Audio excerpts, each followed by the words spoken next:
1-11-এর ভয়াবহ পরিণতি বিএনপির চেয়ে কেউ বেশি ভোগ করেনি বলে মন্তব্য করেছেন বিএনপির স্থায়ী কমিটির সদস্য মির্জা আব্বাস। সেই সময় খালেদা জিয়াকে নির্মমভাবে হত্যার চেষ্টা করা হয়েছিল বলে বলেন তিনি। 11 ভয়াবহ পরিণতি, এটা বিএনপির চেয়ে কেউ বেশি ভোগ করে নাই। কেউ না বুঝলেও আমরা আপনার প্রয়োজন বুঝি, আর তাই তো অত্যাধুনিক ফিচার সম্বলিত বিভিন্ন সাইজ আর কালারের 250-টিরও বেশি ডিজাইন অপশন নিয়ে ওয়ালটন স্মার্ট ফ্রিজ বোঝে আপনার প্রয়োজন। শুক্রবার 24 জানুয়ারি নয়াপল্টনে আরাফাত রহমান কুকোর মৃত্যুবার্ষিকীর দোয়া মাহফিলে একথা বলেন মির্জা আব্বাস।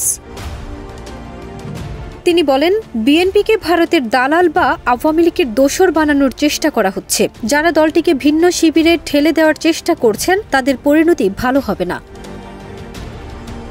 নতুন রাজনৈতিক দল প্রসঙ্গে তিনি বলেন, নতুন রাজনৈতিক দলকে স্বাগত জানাবে বিএনপি। এতে বিএনপি ঈর্ষান্বিত নয়। যারা এমন মন্তব্য করছেন তারা জাতির শত্রু। এ সময় ভুল বার্তা দিয়ে দেশকে বিভক্তের চেষ্টা না করার আহ্বান জানান